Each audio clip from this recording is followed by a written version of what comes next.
And welcome back after the break. As I said just before, the next topic we're going to try and talk about is surveys. It does seem as though every week there's another survey about something, and over the last few weeks there has certainly been some rather bizarre and interesting ones.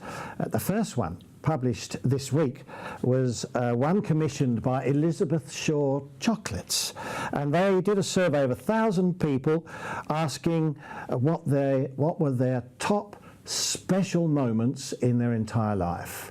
Now, that's something we could all perhaps have a go at, but not surprisingly, most of the favourite ones were perhaps fairly traditional: getting married, passing the driving test, seeing my children being born, and that certainly wouldn't apply to me. But in addition, there were some modern ones. For example, at number 36, a favourite moment was getting your first mobile. And at number 42 was a selfie with a celebrity. And number 48 was making a YouTube video. Well, I'm sad to say I haven't done any of those things. Some of them are quite odd. For example, number 22 was dropping kids off at school for the first time.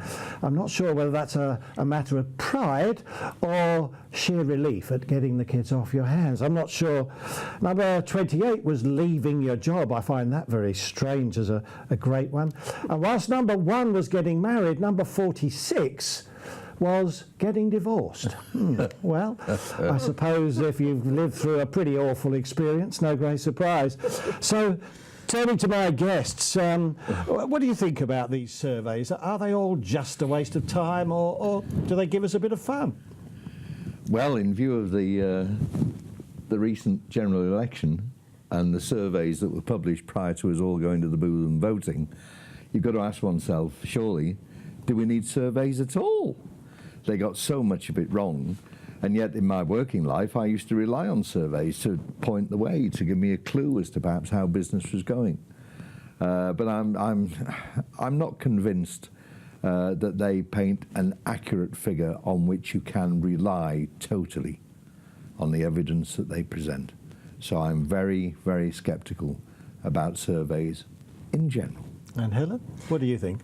Well, I think that there are some whimsical ones that, you wonder why they took place, and others that you can see have a very serious purpose. So, for example, if there's surveys related to the health of the nation, our food habits and so forth, I think those are very useful.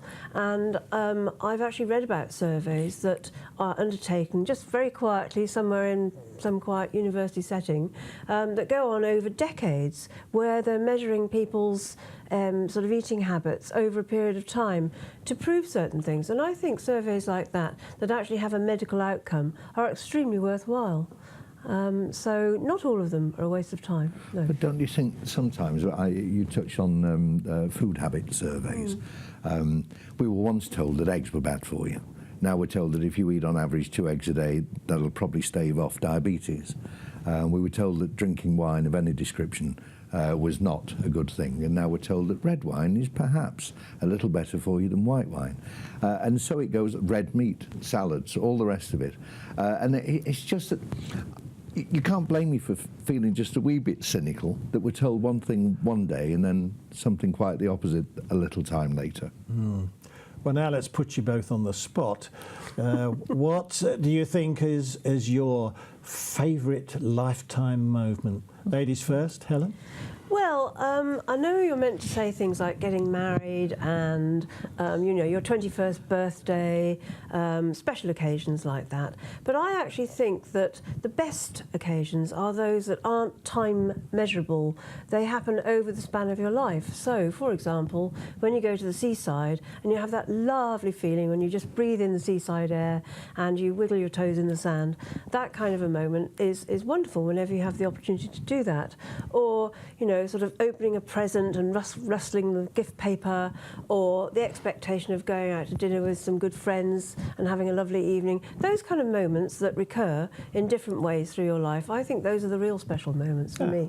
That's good. Just to let you know, in the survey, getting an unexpected gift came in at number 15. Right. And sunny weather came in at number 9. So, Brian, what about you?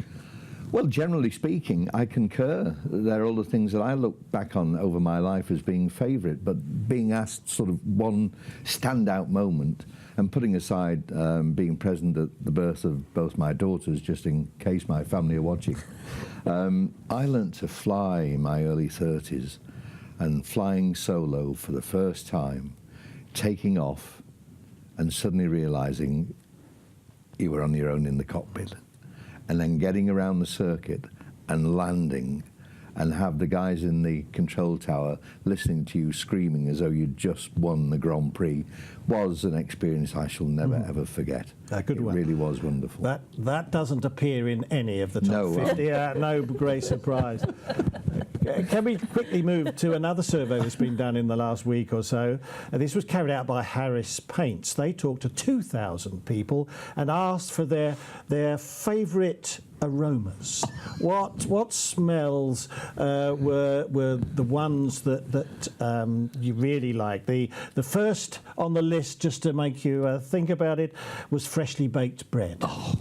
Number 2 was bacon. Number 3 was freshly cut grass. Although I have to say there were some odd ones on the list. Petrol, I find astonishing. Matches, new carpets. Some of these are pretty odd, but we've got just a minute or so before the next break. What would you think was your favourite smell? Brian, you take this one first. Well, when you said, newly baked bread, goodness me, yes. But recently, and by that I mean perhaps, the last 10, 15 years or so, I cannot pass an Indian restaurant without my jawbone just beginning to ache and, salivating, thinking, oh, goodness me, all that wonderful food in there. And it's the smell of Indian cookery as far as I'm concerned. It just drives me insane and I've got to go and eat. What, even when it's breakfast time in the morning? Oh, yes. And you, Helen? What's yours? Well, mine are also food related, except for one, and I love the smell of wood smoke. When you light the fire at home, or when you go out to a wonderful old English country pub and you go in there and it's winter time and it's cold and there's a wonderful fireplace and there's some wood burning and flames, that is a fantastic experience and a wonderful smell of wood burning. But apart from that, it's all food related, from chocolate, because I'm a chocoholic, so to open a chocolate and smell that chocolate before you eat it is a lovely thing to do. Cheeses I think are fantastic. I know that many people don't like, they have varied reactions, and some of them are quite strongly against cheese, because the French cheeses in particular can be quite smelly, and not everybody likes that. Well, you mentioned petrol. I'm sorry, cutting across you, but you mentioned petrol a moment ago. If we're driving down the road and they're laying tarmac, my wife winds the window down and asks me to slow down because she thinks the smell of newly laid tarmac is heavenly. Well, it's interesting that out of the top 50, 21 of them were food related, so we're all in the same boat there. And bonfires came in at number 35. Chocolate came in at number 18. So we're all on a line. And it's interesting you mentioned cheese. On the top 50, cheese came in at number 49. But there was also a list of the 20 worst odours that we have to put up with. And number 18 was blue cheese.